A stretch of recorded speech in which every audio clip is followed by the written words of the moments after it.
Hello? Mr. Flaxman Lowe? Yes, the same. This is George Blackburton. You know, we've seen each other casually at the club. Oh, yes, of course, Sir George. I feel like the devil bothering you like this, but you were pointed out to me as someone who, well, was more or less an expert in the occult and supernatural. Well, I have made a good deal of investigation, yes, but, I'm in desperate need of help. Could you come right down to my place in Surrey? We have something that even my wife can't cope with. Something? Perhaps it's an old curse. I don't know, but there is a thing that is trying to crowd us out of the house that you can actually taste and smell. Disgusting and terrifying. I need help. Well, I don't know about immediately. I'm expecting a guest from France whom I must pick up shortly. By all means, bring him with you. Let him be our guest, too, for the weekend. If you don't help us, I'm afraid I'll go stark, staring mad. Oh, very well. I think it might be arranged. Monsieur Lowe, I recognize you from your photograph. Oh, my dear boy, you must be Professor Jean Thierry. I am. Well, you look young enough to be my son, and with such a formidable academic background. As I come to meet you, I am a child at the feet of the master. Now you make me feel like the all-wise spirit. Well, are you not the king of ghost killers, the master of the spirit world? Oh, scarcely. I'm a child in the wilderness of the afterworld.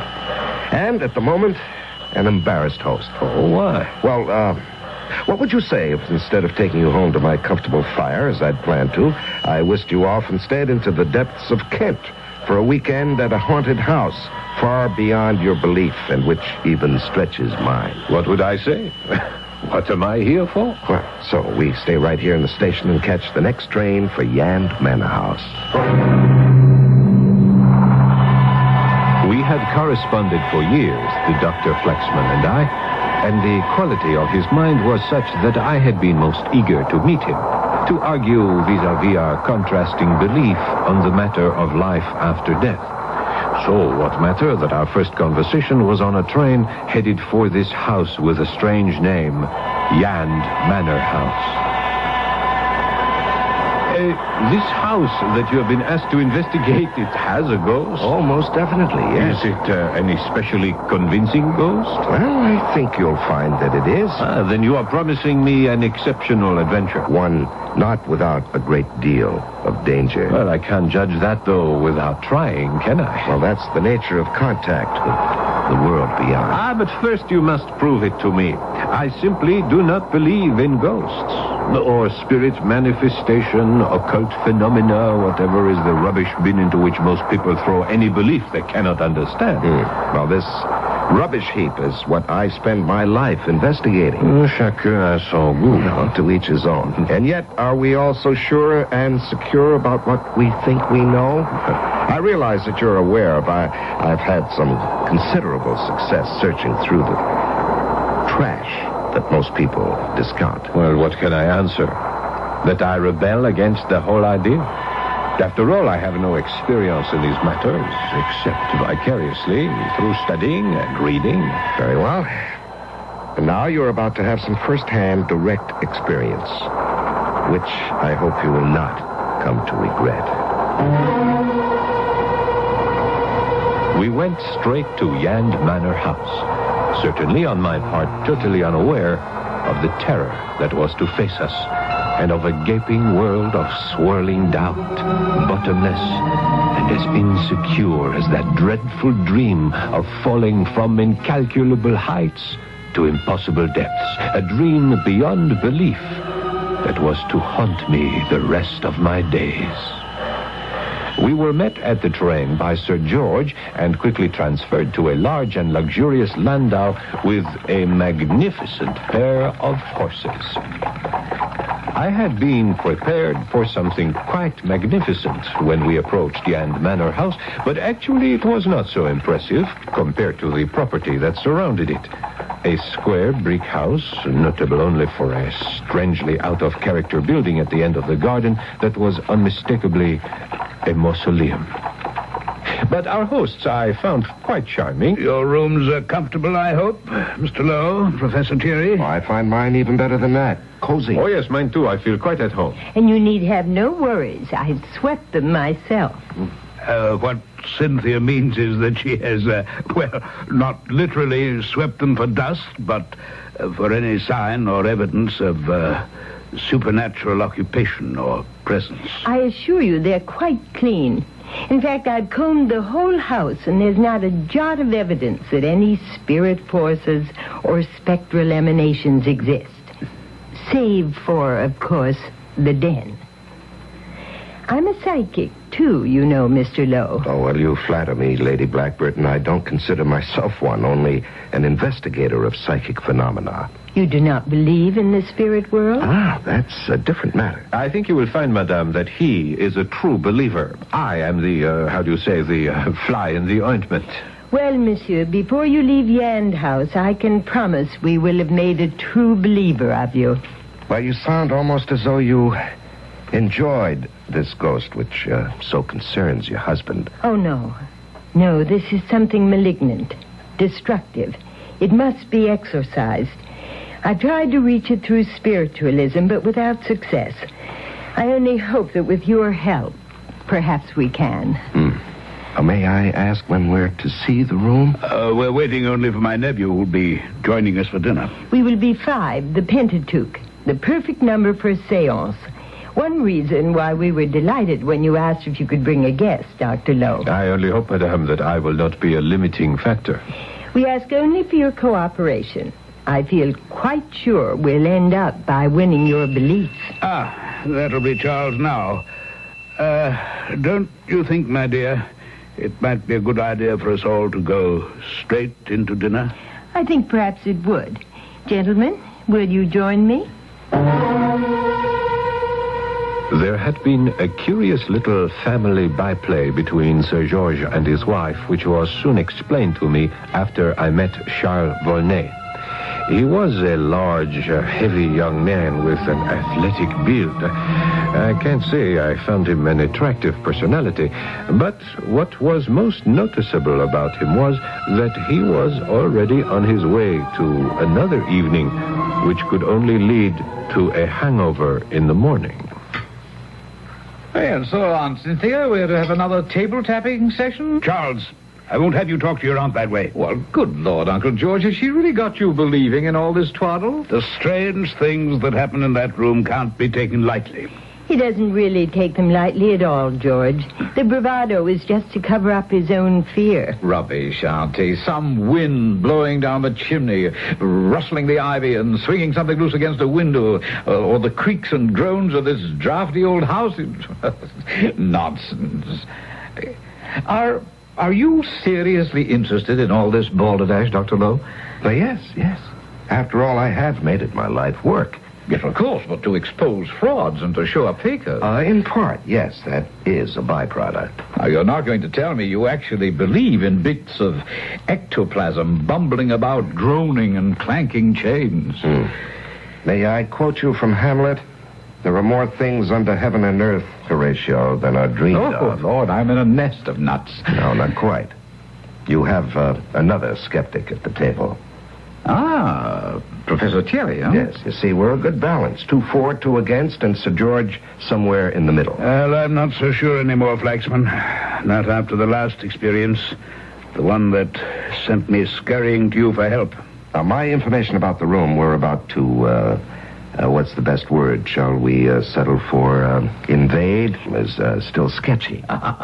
Naturally, Dr. Lowe. It has to be all the things you can't question, only interpret. The wind blowing, a shutter clacking. You know, it's so easy if you can't see anything face to face. Yes, sir, look, if you'll excuse me, Charles, I think there have been other manifestations. Am I wrong? Far from it. Hearing and seeing are not the only senses. One can actually feel the presence. Oh, it's all in the mind. It's a lot more than that, damn it. I tell you, one can smell it. Smell it? The fetid odor of death, the grave and decay. It's not only smell, but taste.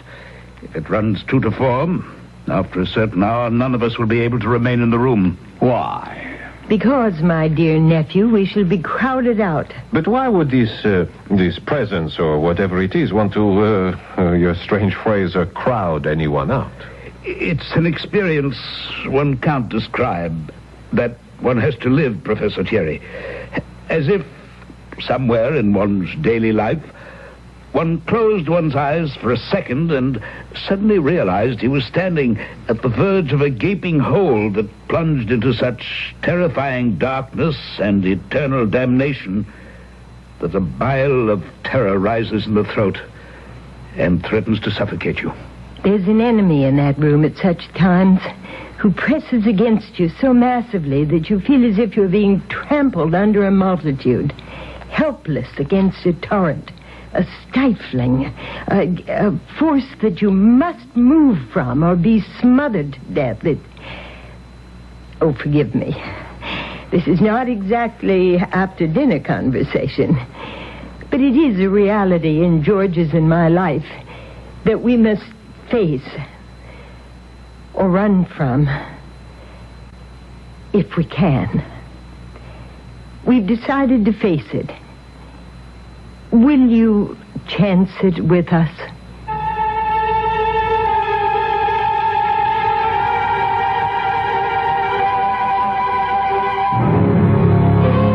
We have gotten ourselves involved in something this time around, haven't we? I don't know where each of you stands on the power of the spirit world, extension after death, or belief in ghosts.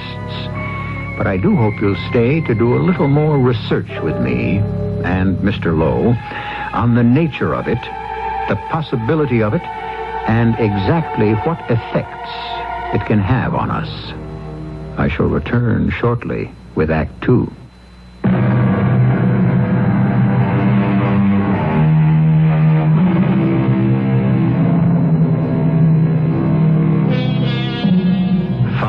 People sit in the shadow of the great carved chimney piece which rises above the mantel to the high ceiling. About a dark table of fumed oak, they hold hands. 4 of them watch Cynthia go into trance and wait for the manifestations from beyond. The room is dark and brooding enough to raise Satan himself. The lamps smoke and cloud the atmosphere, as if the air pressure is heavy beyond nature. But nothing happens. Whoever you are, wherever you are, we are trying to reach you. Can you not answer? Answer. No. Not tonight. Tonight I can't do it, George. There are forces against me. I don't know what it is. Break the circle. Bring up the lights. I will, Cynthia, my dear. And, rest. Relax. Cynthia, you extend yourself too much. I'm all right, George, dear. But I must rest now. If you'll excuse me, Well, we may not have raised any wandering spirits inside, but we seem to have created some outside. If you'll excuse me, I think I'd best see Cynthia up to bed. Please give my apologies to our guests. Hush, Cynthia. Don't worry about I it. worry about what I must. Did you ride over, Charles? Oh, yes, honey. I don't want you to go back in the storm like this. You must stay. Any one of the rooms in the West Wing, they're all made up. Now, don't you worry about me. But I do. Very well, Auntie. I promise. Come along, Cynthia. Charles, since I'll not be down again tonight, will you see to our guest needs? I also promise to be an excellent host, Uncle George. Good night. Good night, Lady Blackbird and Sir George. Bonne nuit. Good night. Well, gentlemen, what should it be? Whiskey, gin, brandy? No. For me, nothing. It was a long journey from Paris, and this afternoon's trip has finished the job. I am exhausted. No, I don't think I want any either.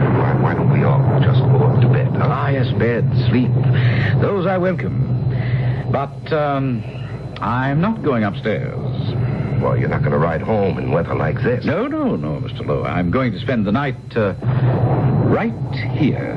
You mean in this room? That's right. Either I will sleep the sleep of the unrighteous, or if I'm wrong and my aunt's right, I'll have some company. Now, I mean to put an end to all this nonsense about ghosts and ghouls. Then I shall sit up with you. Oh, perish the thought, Mr. Lowe. With your reputation, I'm sure any self-respecting member of the other world would give you a wide berth. Well, are you still sure you won't join me in a brandy? Very well. Mr. Volney, may I ask you to be serious for a moment? You may ask me. I don't think you should take your aunt's warning lightly. Even though there's been no physical evidence tonight, apparently some malignant and dangerous force considers this room its province. Then if it does, I intend to disabuse it of the idea. More than that, I'd want it off my turf. You see, this house will be mine one day, very soon, if my aunt and uncle decide to return to traveling. And I want it, whoever or whatever it might be, and mark you, I don't believe it exists. I want it to know that when I take over, there'll only be room for one of us. And no amount of discussion would persuade this headstrong young man to change his mind. Personally, I couldn't help agreeing with his point of view. The idea of anything supernatural daring to intrude in this temple of the normal and the everyday seemed ludicrous. So, Flaxman and I went upstairs. John, Yes. I am concerned. About me? Actually, I must admit my concern was more for that young man downstairs.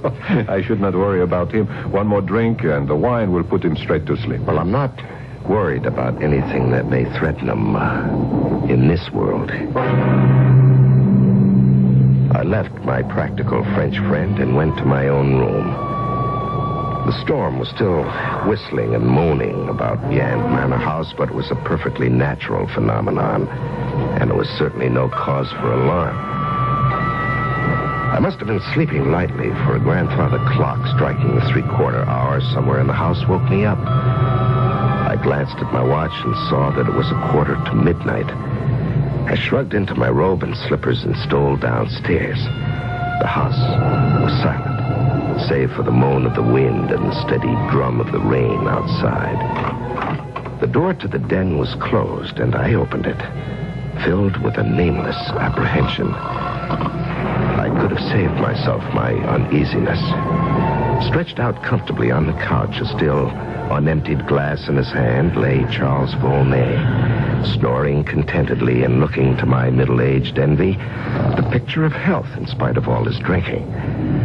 I removed the glass and set it aside.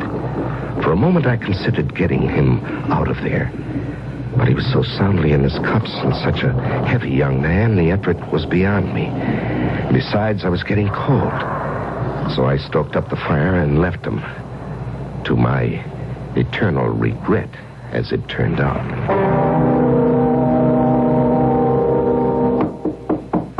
Dr. Lowe. Dr. Lowe. Yes, just a moment. Be right there. Oh, come in. The door is open. I'm sorry to disturb you so early in the morning. No, it's quite all right. What time is it? The sun isn't even up, I'm afraid. 5:30. But something dreadful's occurred. Oh, forgive my almost whispering, but I don't want Cynthia to know yet. All right, what is it? It's Charles. Hello, forgive me. I thought I heard an urgent knocking. Do I intrude? Quite all right, Professor. Everyone must know sooner or later. My nephew Charles is dead. What? Oh, quel mauvais fortune. How? That's the terrifying thing. I want you to come and see for yourself and answer me that question. I followed Dr. Lowe and Sir George downstairs to that terrible room. Except that the fire had burned out, it looked much as it did when we all had left the night before. Except for Charles Volney, if I can refer to the caricature of him that we saw. He was braced in the corner between the window recess and where the chimney jutted out, as if he had tried to escape and been glued there by some giant force that literally crushed him. His face was suffused with blood, his eyes starting from his head. He was quite dead.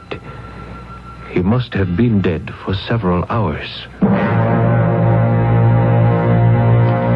What do you think, Dr. Lowe? Frightened to death? No, more than that.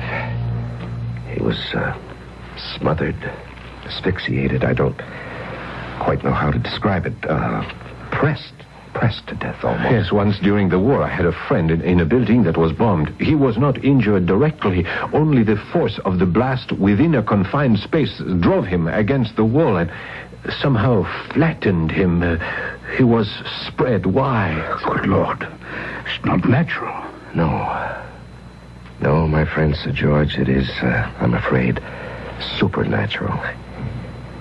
Yes, he should have listened to your wife, and I should have listened to my own misgivings. Alas, I feel at fault there. No, Jean. I came down last night again, just before midnight. He'd passed out on the couch, and I couldn't move him. It's no one's fault but mine. I should never have come back to this accursed house. And I'll call Mr. Bunbury. He's our local superintendent of police. So, I'll save you for the last, Mr. Lowe, knowing your reputation and all. Well, I don't know whether that's a plus or a minus. Oh, now, sir, plus, of course.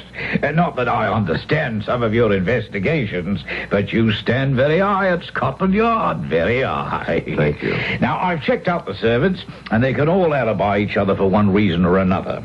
On the other hand, I can't seriously imagine a suspect among all of you in the main house here, even admitting that Sir George, and particularly his lady, are a bit of a rum-go, both of them. Oh, but particularly her. Are you referring to her belief in spiritualism, Superintendent? That'd be it, sir. And then, a couple of things Sir George told me. Oh, may I ask what? Oh, my intention is to tell you. That's why I brought it up. First off, he said he came down here by candlelight and found the deceased. Mm-hmm. But before he did, passing the mantelpiece, the candle went out, just as something like, well, in his own words, something spectral brushed across my cheek, and I saw in front of my face 2 barred eyes looking at me. Barred eyes. Now, what does that mean? Oh, that's exactly what I asked, sir, and he replied, eyes that looked at me as though through the bars of a cage. And then I was conscious of a strange, flat taste in my mouth and the odor of damp and decay. And I lit the candle and saw poor Charles. Now, what do you make of that, sir? Well, you've seen the corpse. What do you make of it, Superintendent? Why don't you? That's why I'm asking you. You don't believe in ghosts, I take it. Well, I haven't. I know you've been in on many investigations, however, where it seemed to be something like that, only, wasn't. Well, can you think of any other explanation for this death? Meaning that you think it was something, supernatural? Well, I don't see any other explanation for the moment. Oh, I wouldn't think that would quite satisfy my superiors. I mean, it's quite clear the chap couldn't have killed himself, you see. So someone else has to be guilty. And I hope for everyone's sake we can find out just who. It was sheer inadvertence that I happened to be in the solarium right off the porch where this interview took place. Or was it? Because as soon as it was over and the sergeant had left, Flaxman came out to join me. John, you heard that? Yes, I'm beginning to wonder if I was meant to. Wasn't quite deliberate on my part, but since I knew you were here, I thought you might just as well because of tonight. Tonight? What is tonight? I don't know how much it'll help with the police, but it might lead to ultimate proof for me to win an argument with you that has stretched out over many years of correspondence. I am still in the dark. Well, as I or we may very well find ourselves tonight. Where? In the room where Charles died.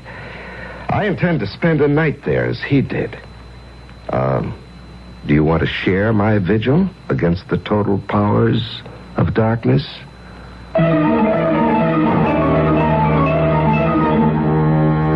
And as Professor Thierry regards his brilliant but strange friend and intellectual enemy, remembering the horrible death he has seen one man suffer, but pondering the challenge of ultimate proof on a basic principle, I must leave them, and you, till I return with Act 3.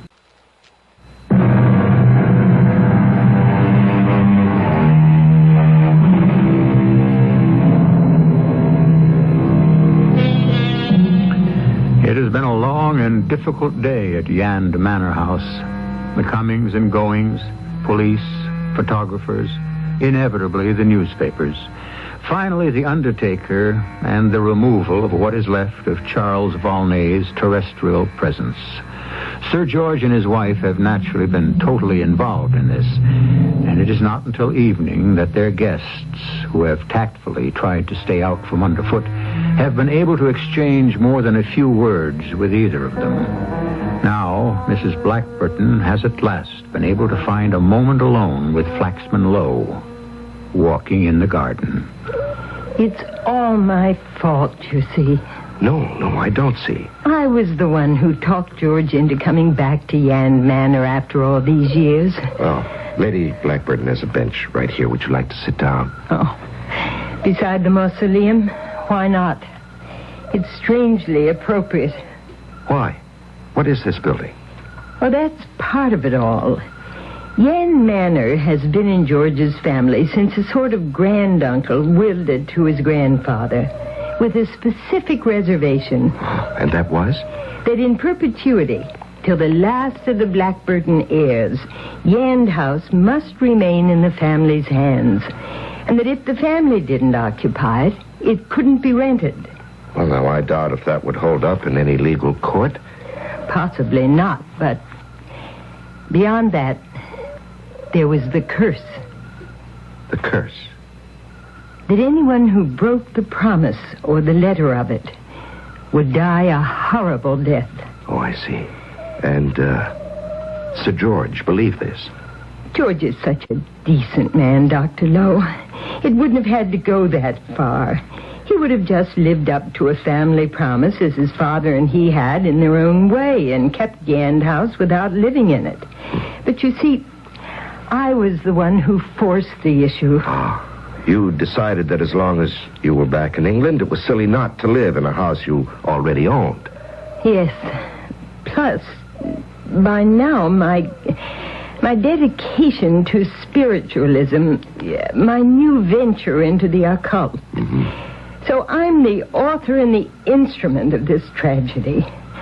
I feel as if I'd actually murdered my nephew, Charles. Oh, now, Lady Blackburton, I don't understand that. Because having forced George to return here against his will, he'd rebelled. He didn't like all these supernatural manifestations. And it was only at my insistence, at my plea, that he brought you down here. If they couldn't be stopped or explained, he determined to sell the property and destroy this mausoleum. I see. As soon as it was legally possible. And, may I ask who rests here? That uncle of George's grandfather who started this whole thing. His body is actually in that tomb? Yes. Locked in a strange lead casket. A lead casket? This uncle was a strange man with an inordinate fear of death. Oh. It's said that he predicted his own death and arranged to have a doctor in attendance. I mean, he died very suddenly and unexpectedly. I see. Lady Blackburton, you're asking for my help, aren't you? I had no right to, but yes. I feel that my hobbies have inadvertently led my husband and his family into a terrible peril. The only one I know who might save them is you. I see. Then may I have your husband's and your permission to spend tonight in the den as your nephew did last night? Well, I don't want to risk your life. Well, I won't deny it may be risk, but, first of all, I know what I'm doing, which your nephew did not. And second, I shall not be alone.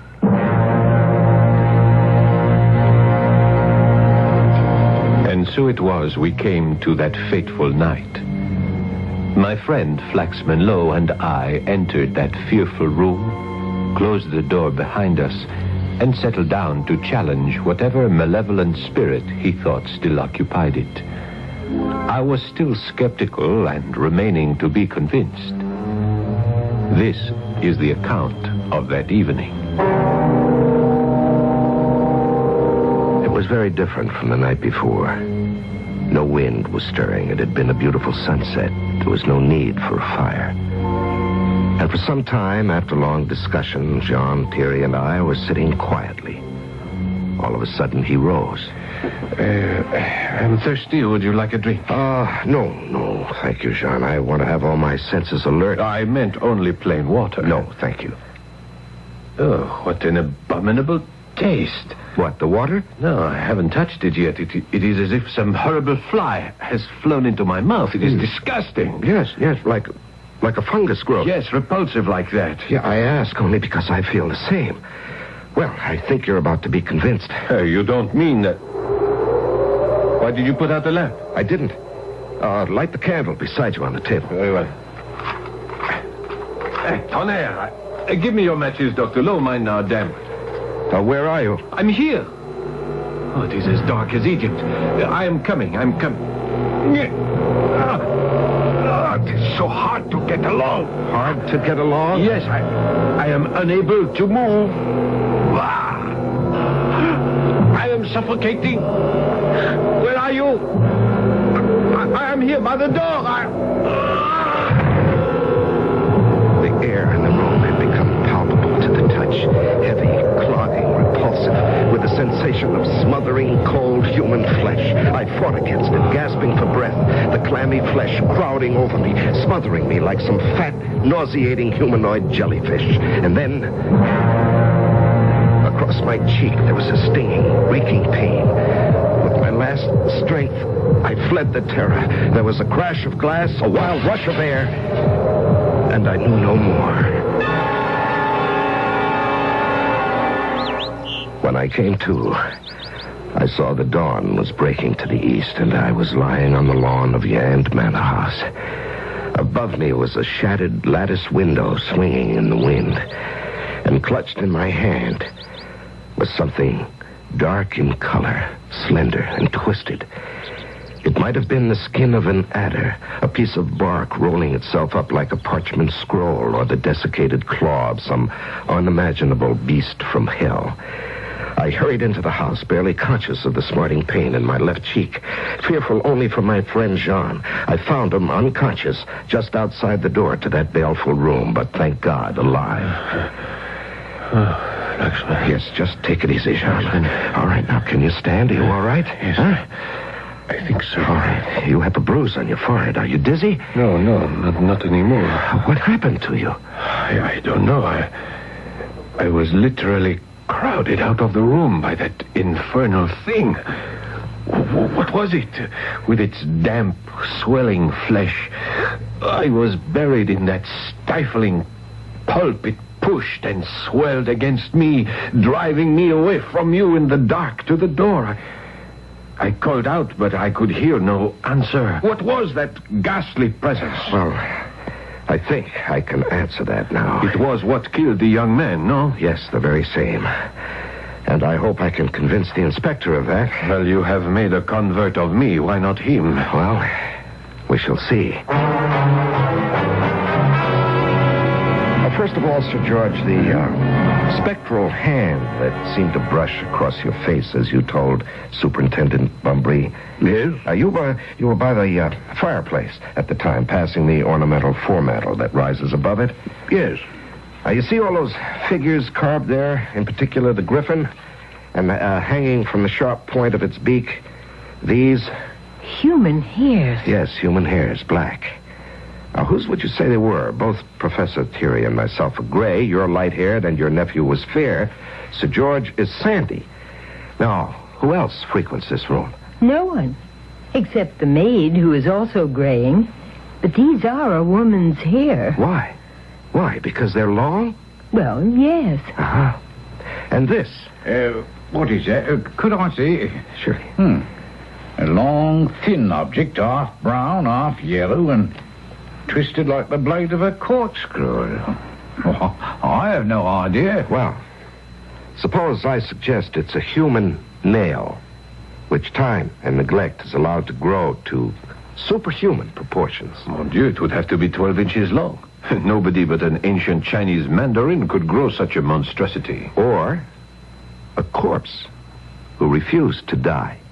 I don't quite get that last. Mr. Superintendent, let me project something. This, uncle who left Yand Manor House to your grandfather, Sir George. Was he dark and hirsute? Was he a recluse? Did he build a mausoleum in the garden? And did he have an inordinate fear of death? Yes, to all counts. And is it not true that both you and the nephew who might have been your heir were ready to take all steps to get rid of this mausoleum and or Yand Manor House, particularly your nephew? I suppose so. Then, Superintendent, I can categorically tell you that your murderer lies in the casket in that mausoleum, and the murderer of anyone who tries to oust him from this property as long as he shall live. Are you suggesting that a man dead over a century is still, in some sense, alive? Unless it sustains injury itself. The brain is the last to die. In fact, it's the only measure of finite death. Now open the coffin, and you'll see what I mean.